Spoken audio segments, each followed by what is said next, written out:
തൂവൽ പോലെ. രചന ഹരിത പ്രാണ. അവതരണം അഷിക. രാജേഷ് കൊണ്ടുവന്ന് ഫുഡും കഴിച്ച് പോകാനായി ഇറങ്ങിയതാണ് രണ്ടാളും. സ്റ്റെപ്പിറങ്ങി താഴേക്ക് വരുന്ന രണ്ടുപേരെയും കണ്ടത് പണിക്കാരുടെ മുഖത്താകെ സംശയം നിറഞ്ഞു. ആ റഷീദിക്ക, ഇങ്ങ് വന്നേ. അങ്ങ് മാറി നിന്ന് നോക്കുന്നവർ ഒരാളെ അവനടുത്തേക്ക് വിളിച്ചു. നാളെ വർക്കില്ലാട്ടാ, ഇനി കുറച്ചുകൂടെയല്ലേ ഉള്ളൂ.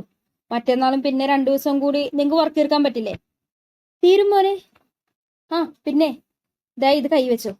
നാളെ എന്റെ മിന്നുകെട്ടാണ്. നാളെ എല്ലാവർക്കും എന്റെ വക ചെലവ്. എല്ലാരും കല്യാണത്തിന് വിളിക്കാൻ പറ്റില്ല, അതുകൊണ്ടാട്ടോ. അതൊന്നും സാരമില്ല മോനെ, സങ്കടങ്ങളൊക്കെ തീർന്നു. നിന്നെ ഒന്ന് സന്തോഷത്തോടെ കണ്ടല്ലോ, അത് മതി. അല്ല, മോളുടെ പേരെന്നാ? ആൻഡ്രിയ. ആഹാ, നല്ല പേരാട്ടോ. കാണാനും നല്ല ചേല. തമ്പുരാൻ നിങ്ങളെ അനുഗ്രഹിക്കട്ടെ. സന്തോഷം കൊണ്ട് അവൻ കൊടുത്ത പൈസയും വാങ്ങി അയാൾ മറ്റുള്ളവരുടെ അടുത്തേക്ക് പോയി. നമ്മളിനി എങ്ങോട്ടാ? നിന്റെ വീട്ടിലേക്കോ എന്റെ വീട്ടിലേക്കോ? ഇച്ചായന് എങ്ങോട്ടാ ഇഷ്ടമെന്ന് വെച്ചാൽ അങ്ങോട്ടേക്ക് പോവാം. അങ്ങനെയാണെങ്കിൽ കയറിക്കോ. രണ്ടുപേരും വളരെ സന്തോഷത്തോടെയാണ് അവിടെ നിന്നും യാത്ര തിരിച്ചത്. ഫെലിക്സ് അവളെയും കൊണ്ട് നേരെ വന്നത് ആന്റണിയുടെ ഫ്ലാറ്റിലേക്കാണ്. ഇവിടാണോ എല്ലാരും? വണ്ടിയിൽ നിന്നും ഇറങ്ങിയ പാടെ അവൾ ചോദിച്ചു. അങ്ങനെ എല്ലാരും ഇല്ല, ആന്റണിയും നിവിയും ഫൈസിയും സൂരജും ഉണ്ട്. നീ വാ. അവൻ അവളെയും കൂട്ടി അവരുടെ ഫ്ലാറ്റിലേക്ക് ചെന്നു. ആനിയെ കിട്ടിയ സമാധാനത്തിൽ വന്ന പാടെ കയറി കിടന്നുറങ്ങിയതാണ് 4. ആന്റണി സോഫയിലും നിവി തറയിലും കിടപ്പുണ്ട്. സൂരജ് ഡൈനിങ് ടേബിളിലേക്ക് ചാഞ്ഞു കിടന്നുറക്കമാണ്. നിർത്താതെയുള്ള കോളിംഗ് ബെൽ അടിക്കുന്ന കേട്ട് സൂരജിനോർന്നു. ബാക്കി 3 നല്ല ഉറക്കമാണ് അപ്പോഴും. പിന്നെയും ശബ്ദം കേട്ടത് സൂരജ് മുഖമൊന്ന് അമർത്തി തുറച്ചിട്ട് വന്ന് ഡോർ തുറന്നു. മുന്നിൽ നിൽക്കുന്ന ഫെലിക്സിനെയും ആനിയെയും കണ്ടതും അവന്റെ മുഖം സന്തോഷം കൊണ്ട് വിടരുന്നതും. പിന്നെ വേഗം അകത്തേക്ക് ചെന്നവന്മാരെയൊക്കെ വിളിച്ചിട്ട് ഇരുവരെയും നോക്കി നിന്നു. എന്തുവാടാ, ഉറങ്ങാനും സമ്മതിക്കില്ലേ? മുഷിപ്പിലോടെ ഫൈസി പറഞ്ഞത് സൂരജ് അവനെ നോക്കി കണ്ണുരുട്ടി. അങ്ങോട്ട് നോക്കടാ, ആരാ വന്നേന്ന്. ആരാ എന്ന് ചോദിച്ചുകൊണ്ട് അവൻ തിരിഞ്ഞതും മുന്നിൽ നിൽക്കുന്നവരെ കണ്ട് അവന്റെ കണ്ണു വിടർന്നു. അപ്പോഴേക്കും ശബ്ദം കേട്ട് ആന്റണിയും നിവിയും ഉണർന്നിരുന്നു. ആന്റണി മുന്നിൽ നിൽക്കുന്ന ആനിയെ കണ്ടപാടെ വേഗം എഴുന്നേറ്റ് അവളെ കെട്ടിപ്പിടിച്ചു. ഇച്ചായെ പേടിപ്പിച്ചു കളഞ്ഞല്ലോ കുഞ്ഞെ നീ. ഒരു നിമിഷം എന്നെ കേൾക്കാൻ നിൽക്കാതെ എങ്ങോട്ടാ എന്റെ കുഞ്ഞു ഓടിപ്പോയത്? മമ്മ പറഞ്ഞത് കേട്ടിട്ടാണെങ്കിൽ പോകാൻ പറ കുഞ്ഞെ. ഇനിയിപ്പം നിന്നെ ആരും കേട്ടില്ലേലും എനിക്കും വേണ്ട പെണ്ണിനെ. നമുക്കിങ്ങനെ ലാവിഷായി യാത്രയൊക്കെ ചെയ്തങ്ങ് ജീവിക്കാം. എന്തേ?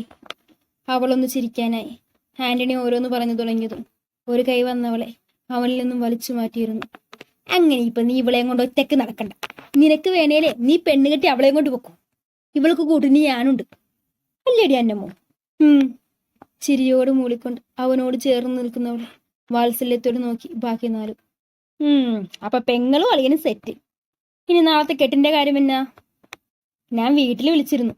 നിന്റെ വീട്ടുകാർ സമ്മതിക്കില്ലെന്ന് അപ്പന്റെ സ്റ്റാൻഡ്. മാത്രമല്ല നിന്റെ അപ്പൻ മോൾക്ക് ഏതോ ബിസിനസ്സുകാരന്റെ ആലോചനയും കൊണ്ടുവന്നു. അവൻ അല്ല, അങ്ങേർക്ക് വേറെ മോളുണ്ടല്ലോ, അവളെ കൊണ്ട് കെട്ടിക്കാൻ പറ. അയ്യോ, അത് ബുക്കായി. അത് നീ അറിഞ്ഞില്ലേ? ആര്? പിസ മോളുടെയോ? ഒരു നെട്ടിലോടെയാണ് നിവിയുടെ വാക്കുകൾ അവൻ കേട്ടത്. അവളുടെ തന്നെ. വരന്താ ഇവൻ മനു ആന്റണി കുര്യൻ ഏലക്കാട്ടിൽ. അതെപ്പോ? എന്നിട്ടെന്താ ആരും എന്നോട് പറയാന്? എന്താ ഇച്ചായും പറഞ്ഞില്ല? പിണങ്ങാതെ കുഞ്ഞെ, ഞാനും അറിഞ്ഞില്ല. നിങ്ങളുടെ കാര്യം പറയാൻ വിളിച്ചപ്പോൾ അവർ ഈ കാര്യം പറയുന്നു. എന്നിട്ടെന്താ നിന്റെ സ്റ്റാൻഡ്? കെട്ടിനൊക്കെ എനിക്ക് സമ്മതമാണ്, പക്ഷെ 1 വർഷം കഴിയാതെ പറ്റത്തില്ല. വല്യമ്മച്ചി വീട്ടിൽ വന്ന് ആ കേസിൽ എന്തേലും പറഞ്ഞ് ആ നിമിഷം ഞാൻ വീട്ടിൽ നിന്ന് ഇറങ്ങുമെന്ന് പറഞ്ഞിട്ടുണ്ട്. പിന്നെ ഒന്നും കൂടി പറഞ്ഞിട്ടുണ്ട്, നാളെ നിങ്ങളുടെ കെട്ടിന് 2 വീട്ടുകാരും ഉണ്ടെങ്കിൽ കൊള്ളാം. പിന്നെ അവളുടെ എക്സാം കഴിഞ്ഞതിന്റെ പിറ്റേന്ന് കല്യാണം ഇല്ലെങ്കിൽ വേറെ ആളെ നോക്കാൻ പറഞ്ഞിട്ടുണ്ട്. ഓ അളിയ, നീ മരണമാസാണ്. എന്നിട്ട് അവര് വരുവാടാ? പൈസയ്ക്ക് ആകാംക്ഷ അടക്കാൻ പറ്റുന്നുണ്ടായിരുന്നില്ല. ഒന്നും പറഞ്ഞില്ല, വരുമായിരിക്കും. അച്ഛനെ വിളിച്ച് പറഞ്ഞിട്ടുണ്ട്. എന്താന്ന് വെച്ചാൽ കർത്താവ് തീരുമാനിച്ച പോലെ നടക്കട്ടെ. എടാ, ഞങ്ങളൊന്ന് പുറത്തു പോവാം. അവൾക്കേ നാളത്തേക്ക് കുറച്ച് ഡ്രസ്സ് വാങ്ങണം. അല്ലാതെയും കുറച്ച് ഡ്രസ്സ് വാങ്ങണം. പിന്നെ താമസിക്കാൻ ഒരു സ്ഥലവും നോക്കണം. ഉച്ചക്ക് അമ്മച്ചി വിളിച്ചിരുന്നു, ഒത്തിരി ഒടുക്കിയിട്ടാ വെച്ച്. അത് കഴിഞ്ഞ് അപ്പനും വിളിച്ചു. ഇവളെ കെട്ടാനാണെങ്കിൽ ആ വീട്ടിലേക്ക് എന്നെ കേറ്റില്ലെന്ന് പറഞ്ഞു. ഇവളുടെ ശാപം കൂടി താങ്ങാൻ വയ്യത്. സ്വയം പുച്ഛത്തോടെ പറയുന്നവനെ സഹതാപത്തോടെ നോക്കിയവരില്ല. അപ്പോൾ ഒരുവളുടെ കൈ അവന്റെ പുറത്തു മുറുകിയിരുന്നു. മിന്നും പുടവയൊക്കെ നിങ്ങൾ വാങ്ങും, ബാക്കിയൊക്കെ ഞങ്ങൾ സെറ്റാക്കാം. വീടിന് വേറെ നോക്കുന്ന എന്നത്തിനാ? ഈ ഫ്ലാറ്റിൽ നിന്നാ പോരെ നിങ്ങൾക്ക്? ഭാര്യ വീട്ടിൽ നിന്ന് തന്നെയാണെന്നൊന്നും കൂട്ടണ്ടടാ. എന്നെങ്കിലും ഇവൾക്കൊരാവശ്യം വന്ന താമസിക്കാൻ ഇവളുടെ പേരിൽ ഞാൻ വാങ്ങിയ ഫ്ലാറ്റാണിത്. അതും അപ്പന്റെ കാശ് കൊണ്ടല്ല, ലോൺ എടുത്താണ്.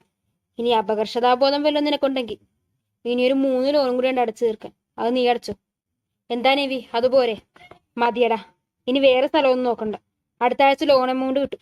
ഇതുവരെ എടുത്തിട്ടുള്ള കടങ്ങളൊക്കെ അതിൽ നിന്ന് വീട്ടിയിട്ട് ബാക്കി എന്തെങ്കിലും ഒരു കൊച്ചു വീട് വാങ്ങും. അതുവരെ ഇങ്ങനെ പോട്ടെ. കാര്യഗൗരവത്തോടെ നിമി ആ സംസാരത്തിന് അടിയറയിട്ടു. പിന്നെ ഫെലിക്സും ആനിയും കൂടി പുറത്തേക്ക് പോയി. ആന്റണിയും നിവിയും കൂടി പള്ളിയിലെ കാര്യങ്ങൾക്കും ഫൈസിയും സൂരജും കൂടി മാലയും പൊക്കയും ഒക്കെ ഓർഡർ കൊടുക്കുന്നതിനുമായി പോയി. അത്യാവശ്യം വേണ്ടുന്ന ഡ്രസ്സും പുടവയൊക്കെ വാങ്ങി രണ്ടുപേരും നേരെ പോയത് ജ്വല്ലറിയിലേക്കാണ്. മിന്നി സെലക്ട് ചെയ്യാനിരിക്കുമ്പോൾ രണ്ടാൾക്കും വല്ലാത്ത വെപ്രാളം ഉണ്ടായിരുന്നു. സാർ, ഇതിപ്പോ പുതുതായി വന്ന കളക്ഷനാണ്. ഫുൾ ഡയമണ്ട് ആണ്. മാമിന് നന്നായി ചേരും. മാർക്കറ്റിന്റെ എല്ലാ അടവും പഠിച്ചൊരുവൻ. അത്യാവശ്യം പുകഴ്ത്താനുള്ള ബാക്കി വാക്കുകൾ കൂടി മുൻകൂട്ടി കണ്ടുകൊണ്ട് അവന്റെ ജോലിയിൽ തുടർന്നു. ഓ, അത്ര ഭംഗിയൊന്നും വേണ്ടല്ലേടി കൊച്ചേ? അവനെ രൂക്ഷമായി നോക്കി ഫെലിക്സ് അവളോട് ചോദിച്ചു. ചെറുതു മതി, ഒരുപാട് വലുതൊന്നും എനിക്ക് വേണ്ട. മാലയും അതെ, കുഞ്ഞു മാല മതി. എപ്പോഴും നെഞ്ചോട് പറ്റിക്കിടക്കുന്ന ഒന്നും. എനിക്ക് മാമിന് ഇത് ഇഷ്ടപ്പെടും. വേറൊരു സെയിൽസ് ഗേൾ അവിടെ നിന്ന് 4 ഗ്രാമിന്റെ കളക്ഷൻ കൊണ്ടുവന്ന് കാണിച്ചു. താലി ഉൾപ്പെടെ മൊത്തം 5 ഗ്രാമേ വരൂ. എങ്കിലും നല്ല ഭംഗിയുള്ള മാലയും മിന്നും. ഇത് മതി ചായ. എടി കൊച്ചേ, ഇതാകെ 4 ഗ്രാമേ ഉള്ളൂ, പൊട്ടിപ്പോകും. അത് പൊട്ടാതെ ഞാൻ നോക്കിക്കോളാം. പ്ലീസ് ചായ, എനിക്കിത് മതി. എങ്കിലത് മതി. അത് പാക്ക് ചെയ്തോളൂ. പിന്നെ 2 മോതിരം വേണം, 1 പവൻ വീതം. അത്രയൊന്നും വേണ്ട.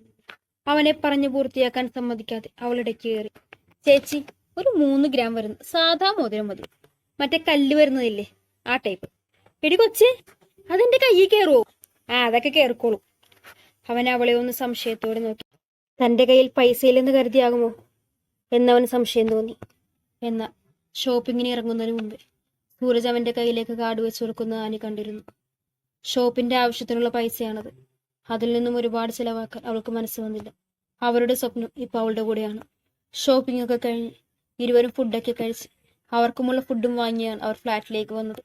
അപ്പോഴേക്കും ബാക്കിയൊക്കെ ഓർഡറാക്കി അവരും എത്തിയിരുന്നു. ചെറിയ മിന്നും മാലയൊക്കെ കണ്ടപ്പോൾ തന്നെ ആന്റണി ഫെലിക്സിനെ ചീത്ത വിളിക്കാൻ തുടങ്ങി. എടാ, നീ കിടന്ന് വിളിക്കുന്നതൊക്കെ നിന്റെ പെങ്ങളെ വിളിക്കടാ. അവളാ ഇതൊക്കെ സെലക്ട് ചെയ്തത്. അവൾക്ക് തോന്നിക്കാണും കെട്ടിയോനൊരു ഗതിയില്ലാത്തതായതുകൊണ്ട് ചെറുത് മതിയൊന്നു.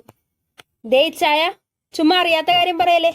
ഇച്ചായി, ഞാൻ ഈ ചെറുപ്പം തൊട്ട് ഈ തൊടല് പോലുള്ള മാലയും വളയൊക്കെ ഇട്ട് മടുത്തിച്ചായി. അതുകൊണ്ടോ? അല്ലാതെ എന്റെ കെട്ടിയോന്റെ കൈ കാശൊന്നും ഇല്ലാത്തോണ്ടല്ല. ഇപ്പൊ കാശില്ലല്ലേ, എനിക്ക് കുഴപ്പമൊന്നുമില്ല. കേട്ടോടാ എന്റെ കൊച്ചു പറഞ്ഞത്. നിനക്ക് കാശുണ്ടേലും ഇല്ലേലും അവൾക്ക് കുഴപ്പമില്ലാന്ന്. അവൾക്ക് നിന്നെ മാത്രം മതി. ഓ ആയിക്കോട്ടെ, ഒരാങ്ങളെയും പെങ്ങളും. ആന്റണിയോട് ചേർന്ന് നിൽക്കുന്ന ആനിയെ കാണി കുശുമ്പ് കുത്തി ഫെലിക്സ് അകത്തെ മുറിയിലേക്ക് പോയി. അന്ന് രാത്രി 2 റൂമുകളിലായി കിടക്കുമ്പോഴും പുതിയൊരു ജീവിതത്തിലേക്ക് കടക്കുന്നതിന്റെ എല്ലാ ടെൻഷനും രണ്ടുപേർക്കും ഉണ്ടായിരുന്നു. അതിലുപരി ആഗ്രഹിച്ച ജീവിതം കൈവെള്ളയിൽ കെട്ടാൻ പോകുന്നതിന്റെ സന്തോഷം.